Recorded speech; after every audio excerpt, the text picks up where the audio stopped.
I can speak of myself, tarrying for the Holy Ghost. I remember, anybody remember when they tarried for the Holy Ghost? Amen. From day one, me tarrying from the Holy Ghost, I remember the fight that, the mothers used to say, put your mind on Jesus. And you do everything you can to put your mind on Jesus, but something else on your mind. Yeah. And you got to fight all these thoughts.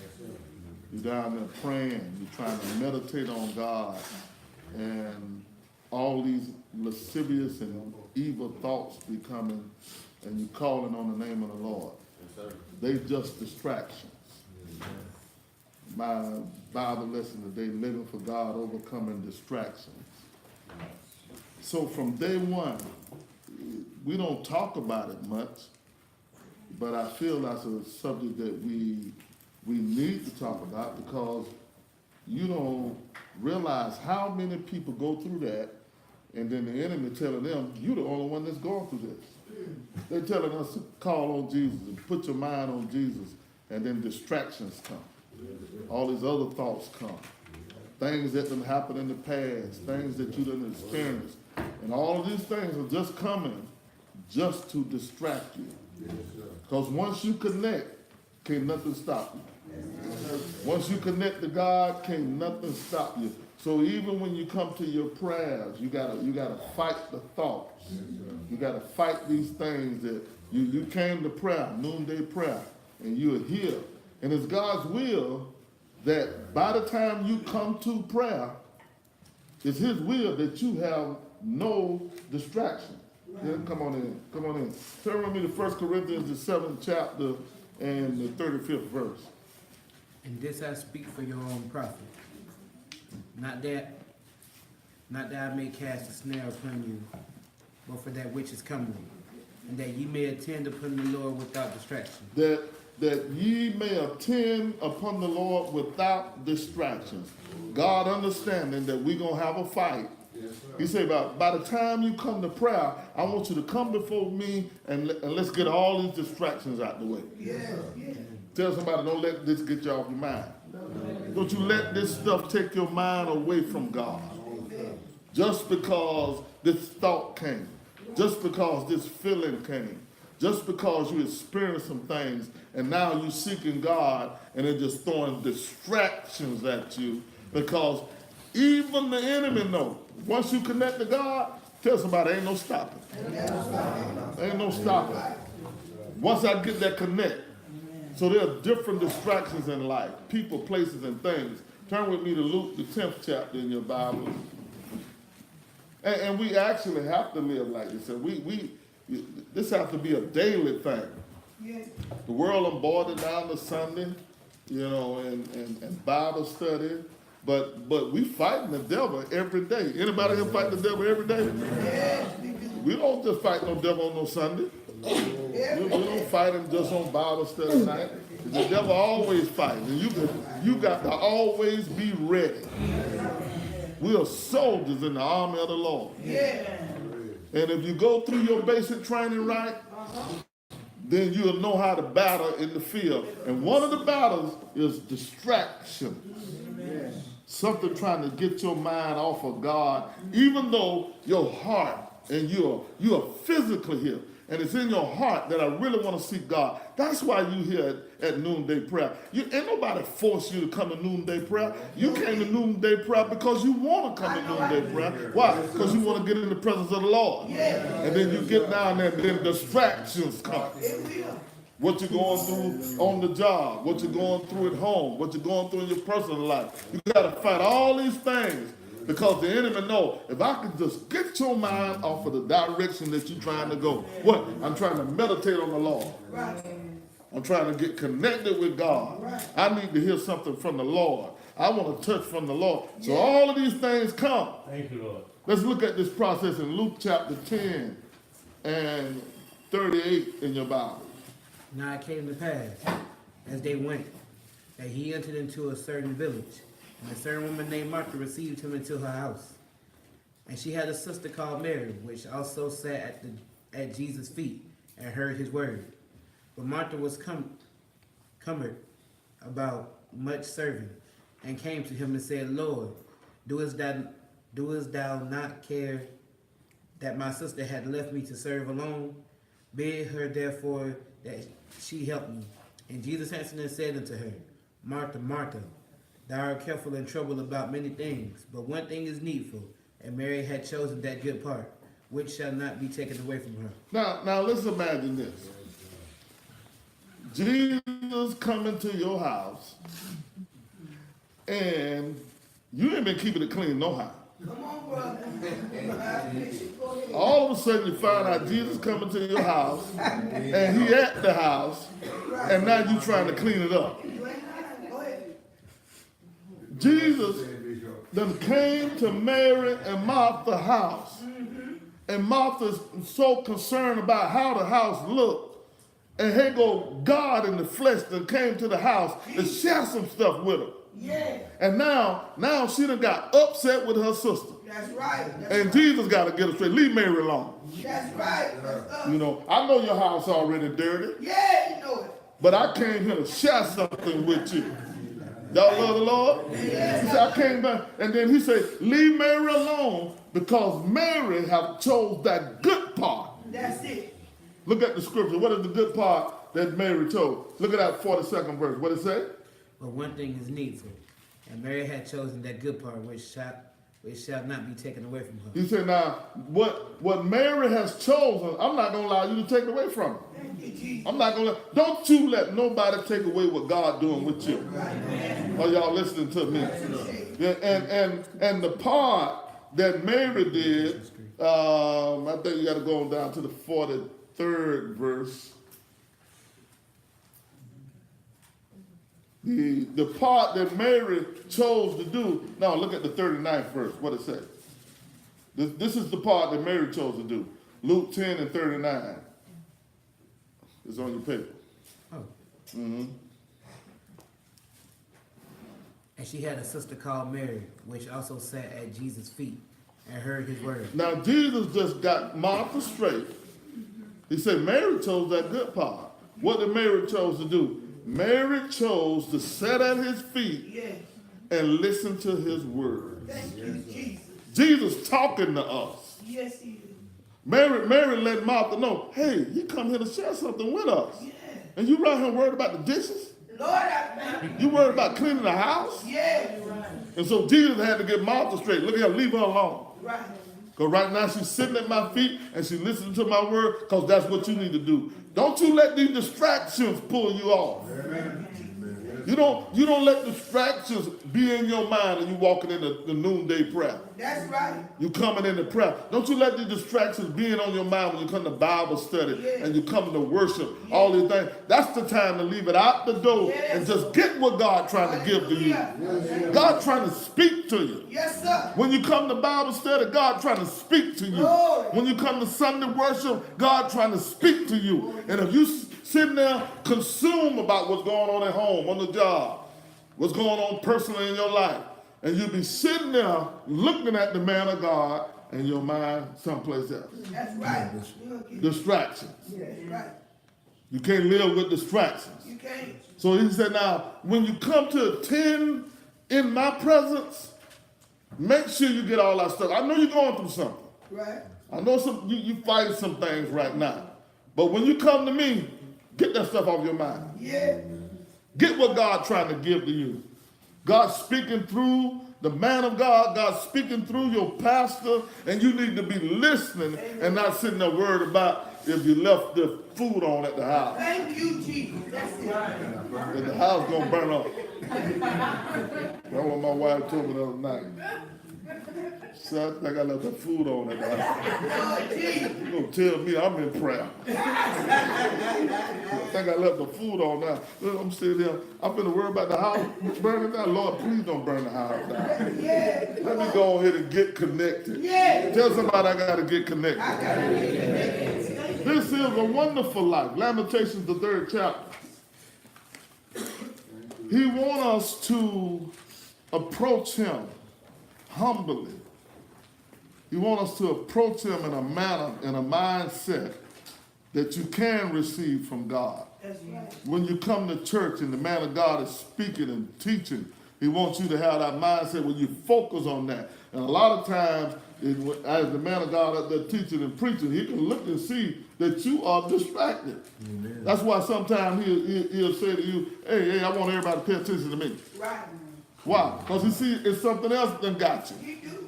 Because right now, God trying to speak to you, God trying to share something with you, and we all, now from day one, we had to deal with this. From day one, the first day you came and started calling on Jesus, the first day you came and you kneeled down and started praying, trying to seek God for the Holy Ghost, we had to fight these thoughts that came to our mind. Right. I wish I had somebody to just tell me this when I first started out, because I thought I was the only one in the church with this some stuff on my mind.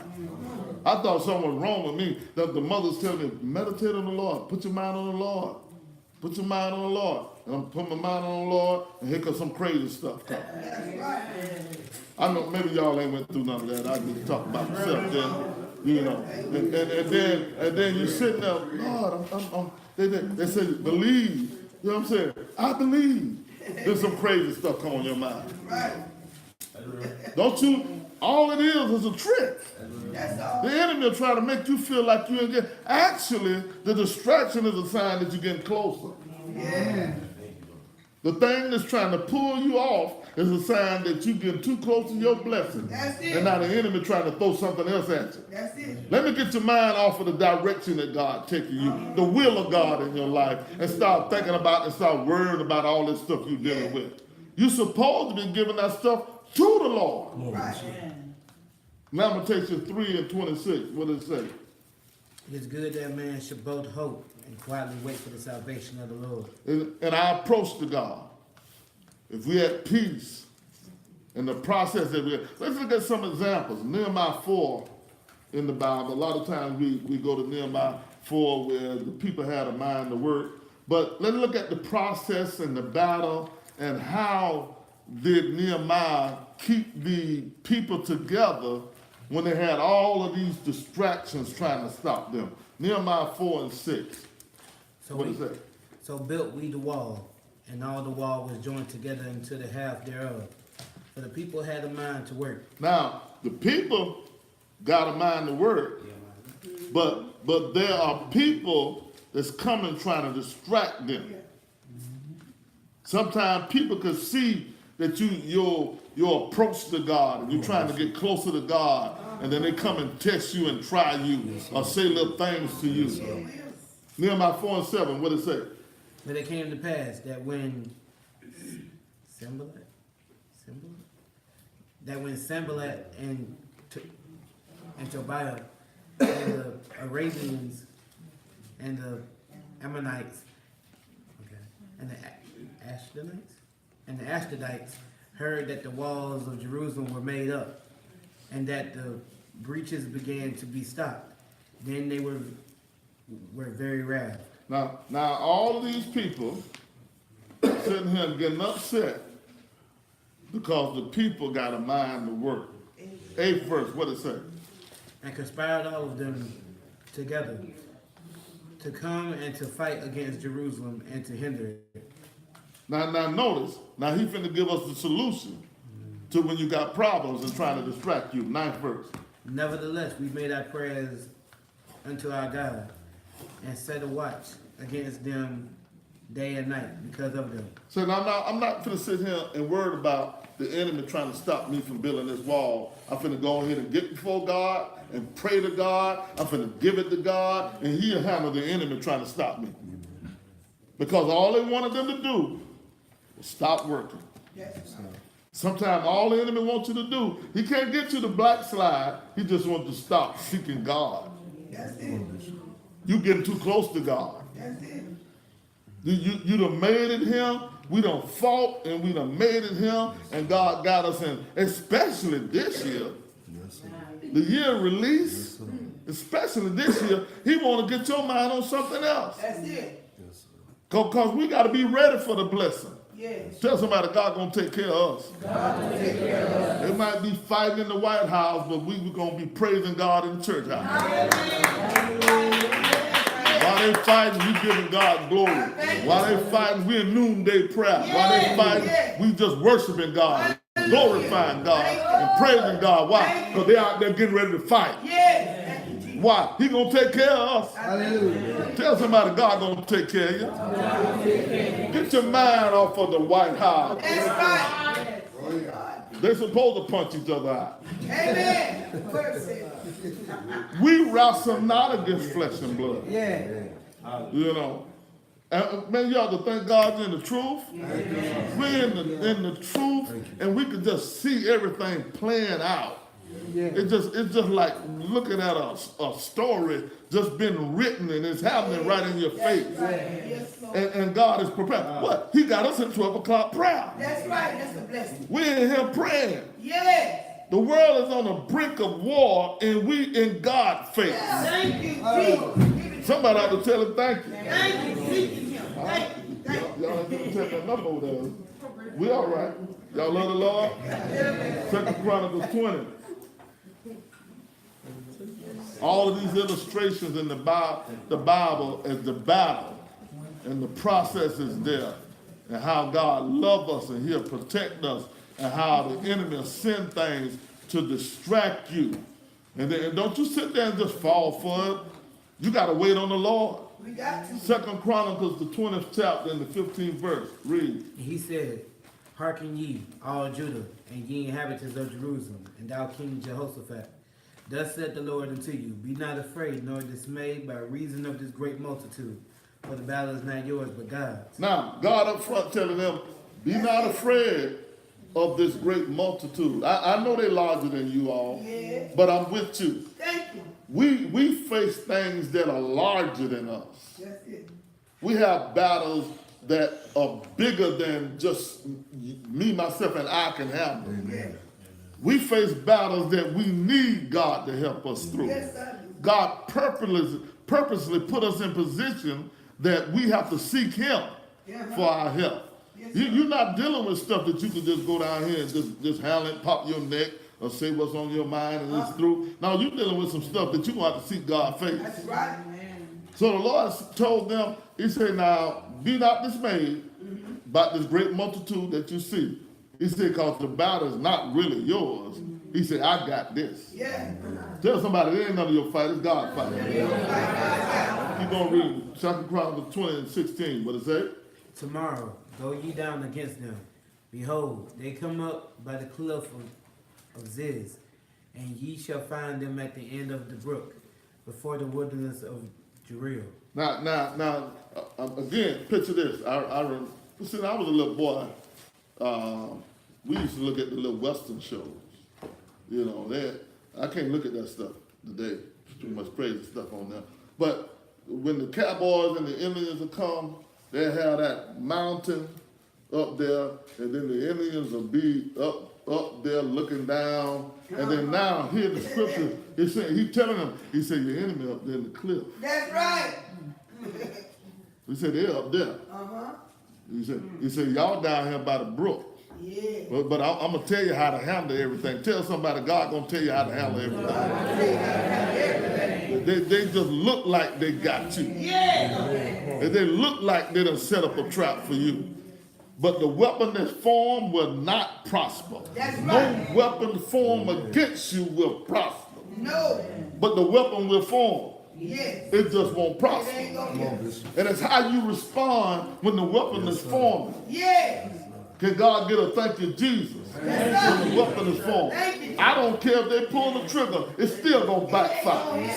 Are y'all listening to me? If God can just get some glory out of you while they forming the weapon, He can get some glory out of you while they lying on you, while they talking about you. You can just get before God and say, the battle is not mine, it's the Lord. I ain't got to say nothing back to you. Thank you, Jesus. Thank you. If any of y'all waiting on some money, you might as well get ready, it's coming. You stay on your knees. You stay in prayer. Don't say that you don't want money to change you. No. Second Chronicles 20 and 17. What it say? You should not need to fight in this battle. Set yourselves, stand ye still, and see the salvation of the Lord with you. O Judah and Jerusalem, fear not, nor be dismayed. Tomorrow go out against them, for the Lord will be with you. And Jehoshaphat bowed his head. Now look at the process of battle. Now he told him to go out and fight. Look at what Jehoshaphat is prepping himself to do. Read.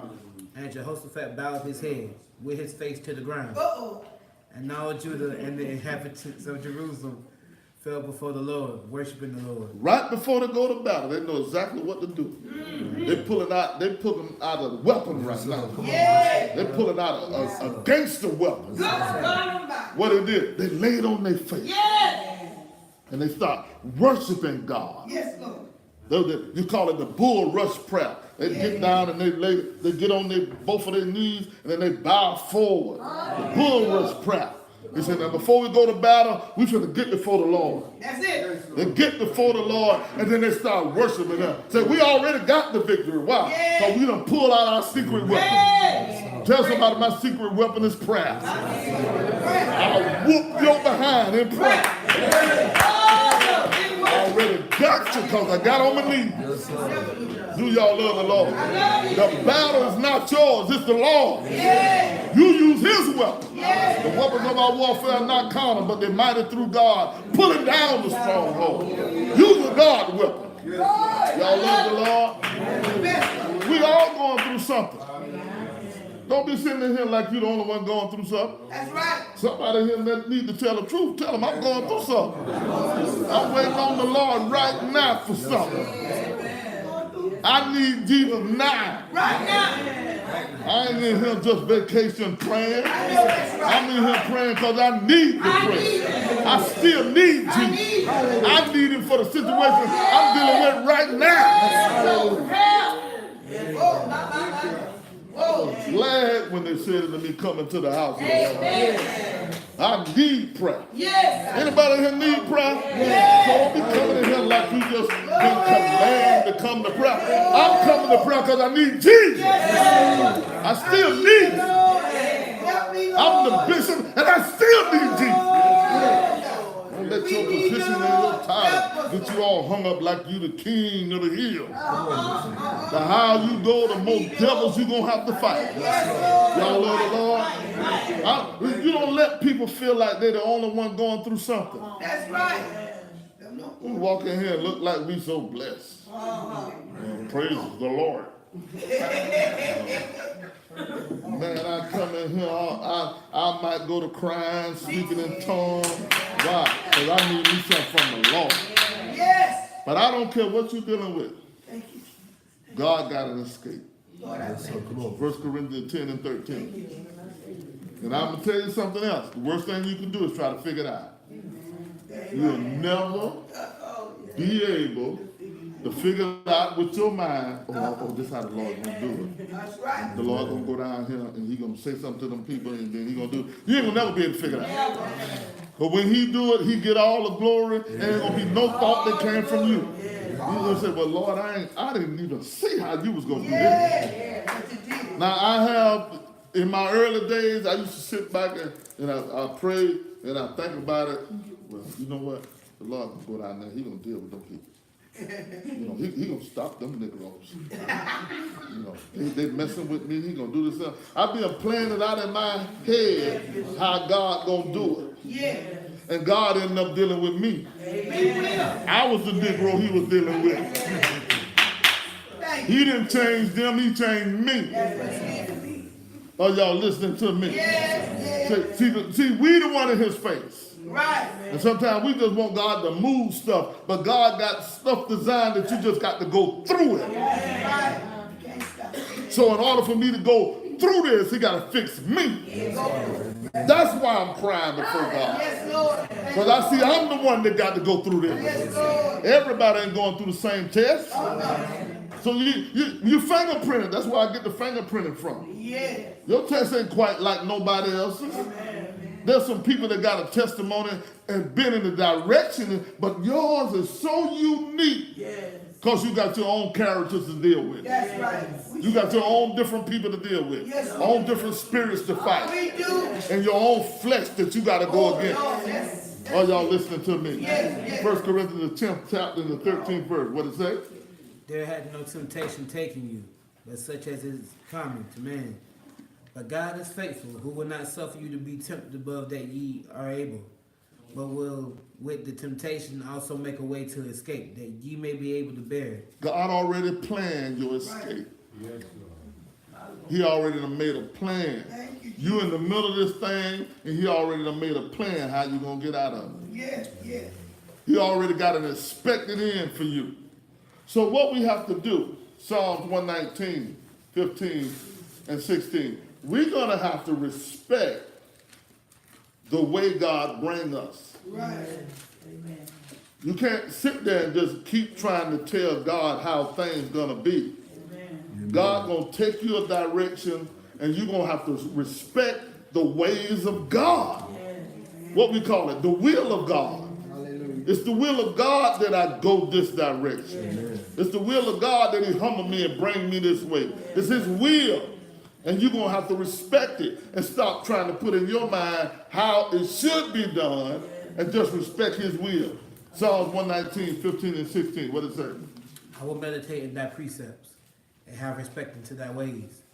I will delight myself in thy statutes. I will not forget thy word. He said, respect my ways. Yes. Respect the way I take you. Yes.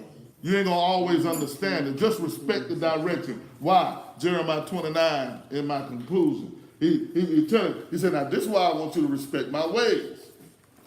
Because I already thought about your whole situation and came to a conclusion. Jeremiah 29, 11. What it say? For I know the thoughts that I think toward you, said the Lord. Thoughts of peace He said, my thoughts of you are thoughts of peace, and not of evil, not of evil, to give you an expected end. and to give you an expect. I already planned the conclusion of the matter. Yes. I already know you're going to come out on top. Hallelujah. Yes, Lord. It's just a matter of you just holding on and giving me praise while you're going through. Yes, Lord. Are y'all listening to me? Yes. Now he's finna tell you how I'm going to treat you in prayer. The 12th verse. Then shall ye call upon me, and ye shall go and pray unto me, and I will hearken unto you. And ye shall seek me and find me, when ye shall search for me with all your heart. Somebody here ought to tell God thank you. Thank you, Lord. What you do, fight them distractions. Yes, yes. Come on, let's just give God some glory.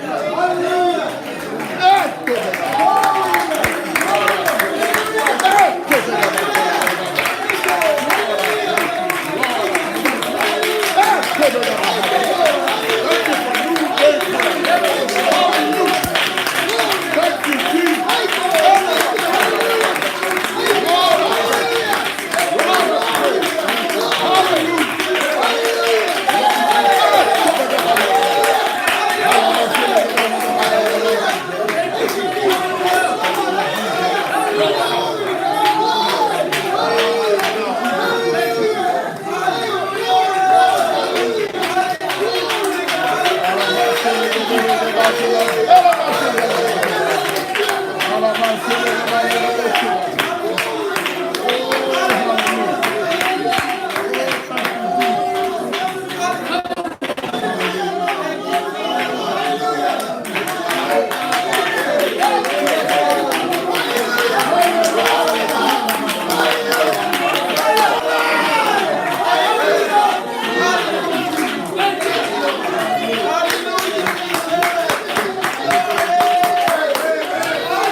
couple on God. Praise and worship.